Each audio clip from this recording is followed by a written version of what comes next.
నేను మీ శివ. మీకు ఒక ఇంట్రెస్టింగ్ టాపిక్ ఏంటంటే, భారత ప్రభుత్వ భూములను గానీ, రిజర్వ్ ఫారెస్ట్ భూములను గానీ, అటవీ భూములను గానీ, అసైన్ ల్యాండ్స్ అంటే తెలుసు కదండీ! ఎవరైతే ఆ ఊరికి కొంతమంది ఉంటారో వాళ్ళకు భూములు ఇస్తారు. అంటే కొన్ని జాతుల వారికి, వెనుకబడిన వారికి, లేకపోతే అక్కడ బలహీన వర్గాల వారికి ప్రభుత్వం భూములు ఇస్తది. వాళ్ళ కోసం అసైన్ చేసిన భూములను వేరే వాళ్ళు కబ్జా చేసినట్లయితే వారి మీద ఏ చట్టం వర్తిస్తుంది, ఎలాంటి కేసులు పట్టొచ్చు అనే అంశాల్ని మనం కొన్ని డీటెయిల్‌గా తెలుసుకుందాం. అదే రిజర్వ్ ఫారెస్ట్ ఏరియా అంటే అటవీ భూములను ఆక్రమిస్తే ఇండియన్ ఫారెస్ట్ యాక్ట్ 1927 ప్రకారం కేసు పెట్టవచ్చు అతని మీద. మనకు దగ్గరలో ఉన్న డిఎఫ్ఓ అంటే డిఎఫ్ఓ కానీ, RFO range officer, district forest officer వాళ్ళ దగ్గరికి ఇచ్చి కంప్లైంట్ ఇవ్వచ్చు. ఫారెస్ట్ అనుమతి లేకుండా ఏ భూమిని కూడా సాగు చేయడం అంటే ఆఖరికి గిరిజనులకు చాలా మందికి తెలియదండి, కొంత మేరకు మాత్రమే ఫారెస్ట్ని సాగు చేసుకోవచ్చు. అంతకు మించి వారు సాగు చేయడానికి వీలు లేదు. చెట్లు నరకడానికి, ఆక్రమించడానికి అవకాశం లేదు. దీనికి జైలు శిక్ష మరియు భారీ జరిమానా ఉంటుంది. అదే కొన్ని ఏరియాలో ఫారెస్ట్ ఏరియా అని అంటారు, ప్రొటెక్టెడ్ ఫారెస్ట్ ఏరియా. దాన్ని కూడా ఆక్రమించారనుకో, అది కూడా అటవీ ఫారెస్ట్ రేంజ్ ఆఫీసర్కి కంప్లైంట్ చేయొచ్చు. ఎవరికి ముందస్తు నోటీస్ ఇవ్వాల్సిన అవసరం లేదండి. అక్కడ ఏవైతే వాహనాలు ఉంటాయో ఆ వాహనాలను సీజ్ చేయొచ్చు. అదే ఆ భూములు కొట్టేస్తే అంటే చెట్లను కొట్టేస్తే భూముల్ని ఆక్యుపై చేద్దామని అనుకుంటున్నారో వాళ్ళు ఇమ్మీడియట్గా అరెస్ట్ చేసే ఆ రైట్ ప్రభుత్వానికి ఉంటుంది.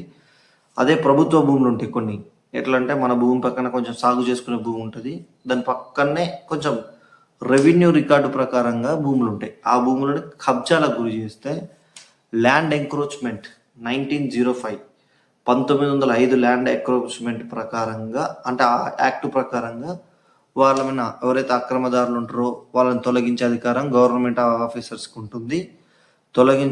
ఈ తొలగింపుకు ముందు నోటీస్ ఇవ్వడం, ఆక్రమదారుపై పెనాల్టీ వేయడం, అంటే ఇప్పుడు ఎంక్రోచ్మెంట్ అయింది.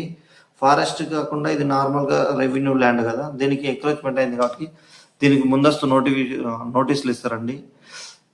అదేవిధంగా అసైన్డ్ భూములు, ప్రభుత్వం ఏదైతే పేదల కోసం ఇచ్చిన భూములను ఇతరులు ఆక్రమిస్తే వారి మీద ప్రొహిబిషన్ ఆఫ్ ట్రాన్స్ఫర్ యాక్ట్ 1977 అంటే పోటా యాక్ట్ అంటారు దాన్ని. ఇదేంటంటే ప్రభుత్వ భూములు ఎవరైతే అసైన్డ్ భూములు ఉంటాయి కదా, ఇప్పుడు ఎగ్జాంపుల్ ఒక పర్సన్కి ప్రభుత్వం తను చేసిన సేవకు గాను భూమి ఇస్తే అది అసైన్డ్ ల్యాండ్ అంటారు. ఆ ల్యాండ్ను వేరే వాళ్ళు అమ్మడం కానీ, అంటే నేను ఇప్పుడు నాకు ఇచ్చిన భూమిని నేను వేరే వాళ్ళకి అమ్మినా అది వేరే వాళ్ళకు కూడా కాదండి. అమ్మడం కానీ కొనడం కానీ చట్ట విరుద్ధం. ఇది లావాదేవీలు జరిగితే ఈ భూమి మీద ప్రభుత్వం యాక్షన్ తీసుకుంటుంది. దీని మీదనే చాలామందికి ఏంటంటే గిరిజన భూములను గిరిజనేతలు కొంటారని చాలా దగ్గర గొడవలు జరుగుతున్నాయి. అది ఈ చట్టం కిందకి వర్తిస్తుంది. ఆక్రమదారుడు ఎవరైతే ఉంటారో వారి దగ్గర నుంచి భూమి తీసుకోవడమే కాకుండా తిరిగి మళ్ళీ అసలైన లబ్ధిదారుడు ఎవరు, లేదా భూమిని అసలు లబ్ధిదారునికి అవసరం లేదంటే ప్రభుత్వమే ఆ భూమికి అప్పగించడం జరుగుతుంది.